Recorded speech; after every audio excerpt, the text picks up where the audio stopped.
In the news tonight, the Israeli foreign minister summons the ambassadors of Britain, France, Italy and Spain to protest what Israel feels is a one-sided stand in favor of the Palestinians.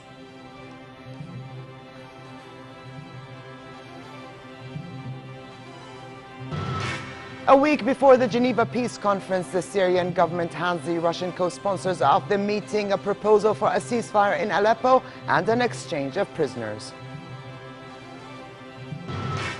And at least 17 people, Afghans and foreigners, are killed in a suicide attack on a Lebanese restaurant in the Afghan capital.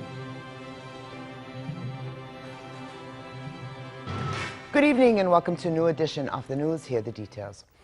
Escalating a quarrel over Israeli settlements, Israel has summoned envoys from 4 European states to protest what they feel is a one-sided stand in favor of the Palestinians. Israeli Foreign Minister Avigdor Lieberman said the ambassadors from Britain, France, Italy and Spain were summoned to a meeting in the Foreign Ministry. The meeting came after the 4 countries yesterday called in Israeli ambassadors to hear protests against Israel's latest announcement of settlement building on Palestinian land. In a statement, Lieberman said Israel would make clear that the one-sided position these countries constantly take against Israel and in favor of the Palestinians is unacceptable and creates a feeling that they are only looking to place blame on Israel. Israeli Prime Minister Benjamin Netanyahu called the European criticism hypocritical and in a tit-for-tat move. Last week, Israel announced plans to build 1,400 homes in the occupied West Bank and Jerusalem. Over to Syria, and an airstrike hit the Yarmouk Palestinian refugee camp in Damascus. Dozens of refugees protested in the camp to voice their anger over the attack. Syria is home to 500,000 Palestinians. Before the war began in 2011, many lived in Yarmouk near Damascus. Since then, around 70,000 people have fled. And in Aleppo, Syrian rebels ousted an al-Qaeda-linked faction from one of its northwestern bastions in what is seen as a significant blow to the group after 2 weeks of infighting that has undermined the insurgency against President Bashar al-Assad. Meanwhile, preparations are underway for the Geneva II peace talks, which will convene in Switzerland next week. Here's more. At a news conference in Washington, U.S. Secretary of State John Kerry insisted Syrian President Bashar al-Assad has no place in Syria's future. Kerry will lead a U.S. delegation to Switzerland next week for peace talks between the Syrian government and rebels aimed at ending the country's civil war. I believe as we begin to get to Geneva and begin to get into this process, that it will become clear that there is no political solution whatsoever if Assad is not discussing a transition and if he thinks he's going to be part of that future. It's not going to happen. In Turkey, the Syrian opposition saw a rebellion by 44 members just hours before a vote on whether to attend peace talks in Switzerland. The 44 members said it would boycott meetings of the Syrian National Coalition and not attend the Geneva II peace talks. The Syrian National Coalition says President Bashar al-Assad should have no part in the transitional government that is the stated aim of the Geneva II peace talks. Meanwhile, in Russia, with less than a week until the Geneva Peace Conference, Russia and Syria are expressing frustration about certain aspects of the talks. The Russian and Syrian foreign ministers cheered Syria's preparation for the upcoming peace conference, but said they are frustrated with the conference planning and the United States' attitude toward President Bashar al-Assad. At a news conference, Lavrov criticized certain Syrian opposition groups who have yet to decide to participate. We are worried that while the Syrian government already agreed to take part in the conference a long time ago and already formed its delegation, there have not been similar steps from the opposition and the so-called national coalition, and this process is being dragged out. Alongside Lavrov, Syrian Foreign Minister Walid al-Muallim accused the U.S. of a conspiracy directed at Syria by supporting terrorists in his country. Muallim also announced he has handed Russia plans for a ceasefire in Aleppo and is ready to exchange lists with rebel forces on a possible prisoner swap. Syrian rebels backed by Washington have agreed that if the government commits to such a partial ceasefire, they would abide by it. Faraj Looney for the news at 10. Meanwhile, the UN Refugee Agency and ministers from Syria's neighboring countries meeting in Turkey renewed a humanitarian appeal to the international community to help end the escalating violence in Syria. Speaking at the meeting in the town of Haran, Turkish Foreign Minister Ahmed Davutoglu said women, children and elderly are facing the greatest humanitarian tragedy ever in Syria. Enough is enough, he appealed to the international community. The UN High Commissioner for Refugees, Antonio Guterres, said the Syrian conflict is the responsibility of all countries, not just those who are taking part in the Geneva Conference, and urged all countries to open their doors to Syrian refugees. I'm also humble enough to recognize that there is no humanitarian solution for this problem. The solution is political. And that is why it is very important to send a clear message to the international community gathered in Geneva next week that it is absolutely essential to stop this bloodshed and to find a political solution. The world body estimates the conflict has reversed development gains in Syria by 35 years, with half its people now living in poverty. In Egypt, at least 2 people were killed in protests with security forces during demonstrations in support of the Muslim Brotherhood. In Fayoum, 1 person was killed and several others wounded when security forces attempted to break up the protests. Similar clashes and street fights were reported in Ismailia, Al-Bahira, and different parts of the capital that come a day after Egyptians overwhelmingly approved a new constitution by referendum.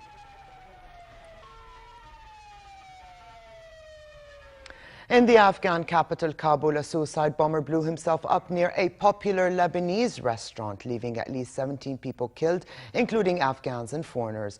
Kabul's police chief said the nationalities of the foreign casualties were not immediately clear.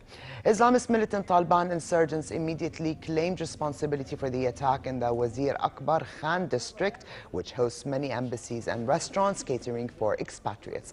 Heavy gunfire followed the explosion and continued for 20 minutes, resulting in the death of 2 insurgents, according to the Interior Ministry reports. A Taliban spokesman alleged shortly after the assault that a number of high-ranking German officials were killed.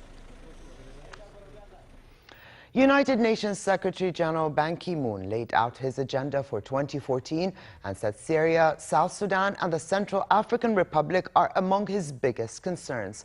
Speaking to member states at the UN headquarters in New York, Ban called for peace in Syria.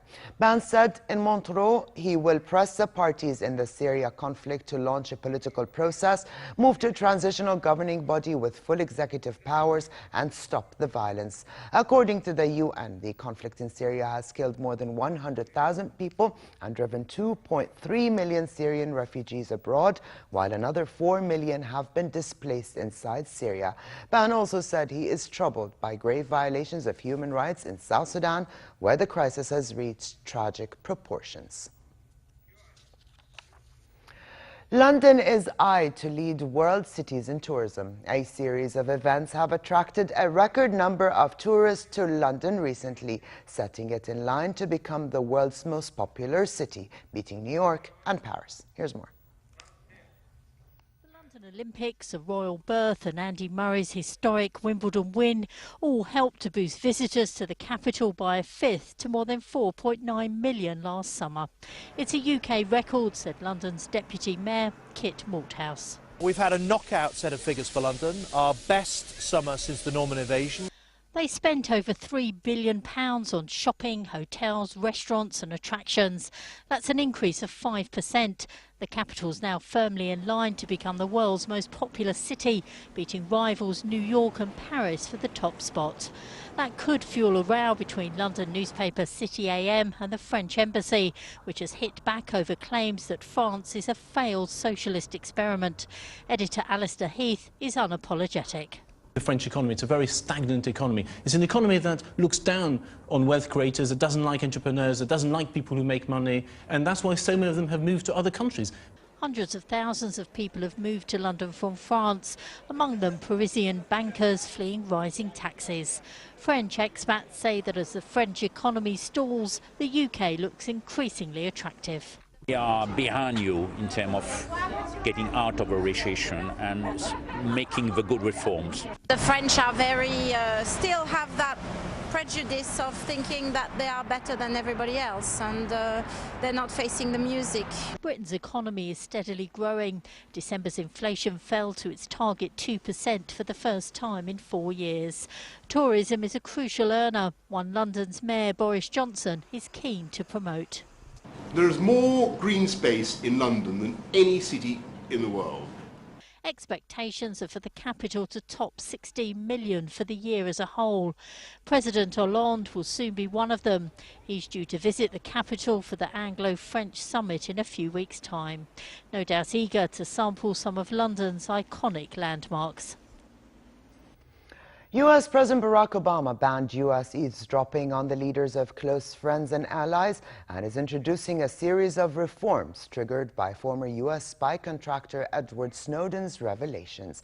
In a major speech today, Obama reassured Americans and foreigners that the United States will take into account privacy concerns after Snowden's disclosures about the sweep of monitoring activities of the National Security Agency. He also said U.S. intelligence agencies would only use bulk collection of data for the purposes of fighting terrorism, protecting troops and allies, and combating crime.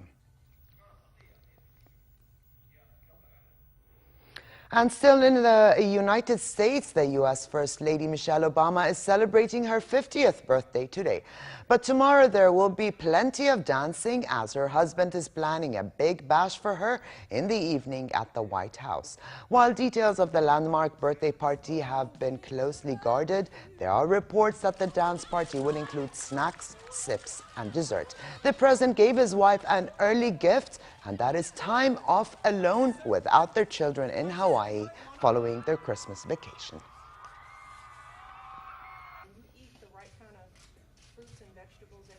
And back here at home, Orthodox Christians from around Jordan and the region congregated at the baptism site for the Epiphany Festival. Epiphany is one of the most important events on the Orthodox calendar and is celebrated throughout the world. About 2,000 Orthodox Christians were at the Jordan River to commemorate the occasion when Jesus Christ was baptized by John the Baptist. Pilgrims said the day was an occasion to visit the historic site of the churches and to pray for peace and stability in the region.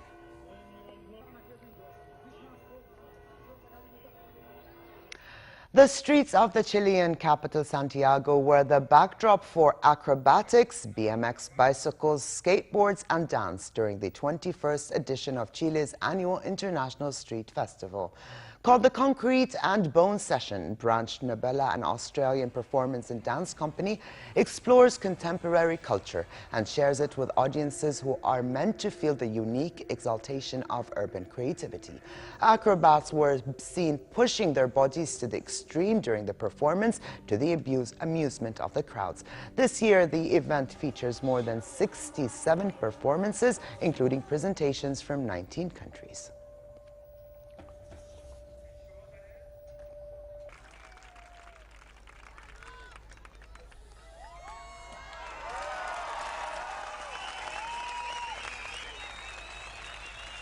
The doyen of 1930s Paris fashion, Elsa Schiaparelli, may long be gone, but hundreds of pieces from her closet, as well as her fine art and furniture, may enjoy a second life at an auction at Christie's next week. Devotees of the trailblazer who dared women to be bold can choose between a silk violet blouse from the astrology collection, a series of Man Ray photographs of the designer, a multicolored feather boa, or a delicately painted birdcage, all up to the highest bidder at the auction in Paris on the 23rd. A rival to Coco Chanel, Italian-born Schiaparelli hobnobbed with the avant-garde artists of the day like Salvador Dali and Jean Cocteau, both of whom became collaborators. She was the first to fuse fine art with fashion, and her creations adorned the backs of no less than the likes of the Duchess of Windsor, Marlene Dietrich, and Joan Crawford. Though she died in 1973, echoes of her can be seen in the work of today's Jean-Paul Gaultier, Marc Jacobs, Albert Elbaz, and Prada.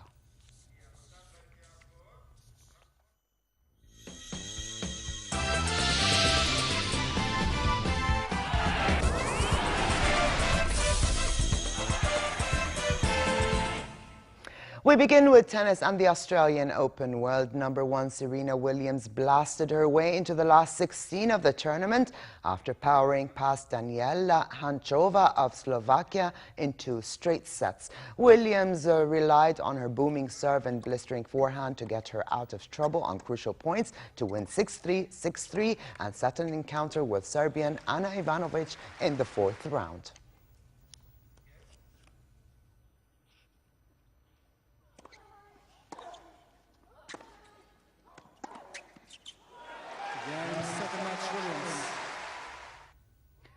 Novak Djokovic's bid for a 4th successive title at Melbourne Park shifted up a gear with an impressive 6-3, 6-3, 7-5 win over Uzbek Denis Istomin. The Serb second seed was ruffled when broken for the first time, serving for the match at 5-4, but roared in triumph after breaking back immediately, closing the match on the second match point when Istomin pushed a shot wide. Djokovic will play Italian Fabio Fognini for a place in the quarterfinals.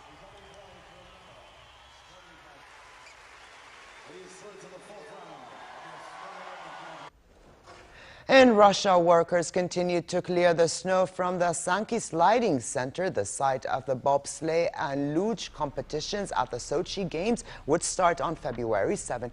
Yesterday, 6 maintenance workers fell when the snow started to move on the roof of the center, estimated at 10 meters high. Sochi organizers said 5 of the workers were taken to hospital and were being treated for minor injuries.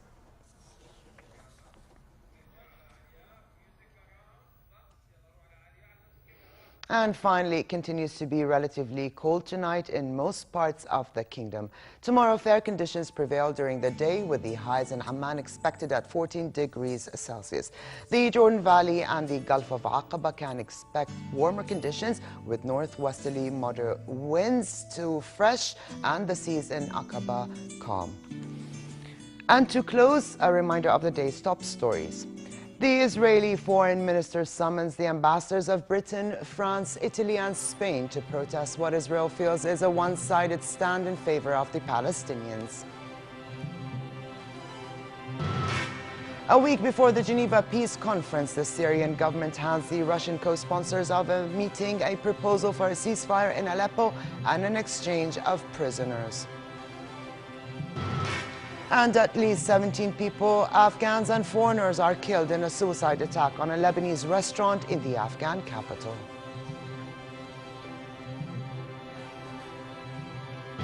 And with this, we come to the end of this edition of the news. I'm Alia Tuqan. Thank you for joining us. Have a good night, and I'll see you tomorrow.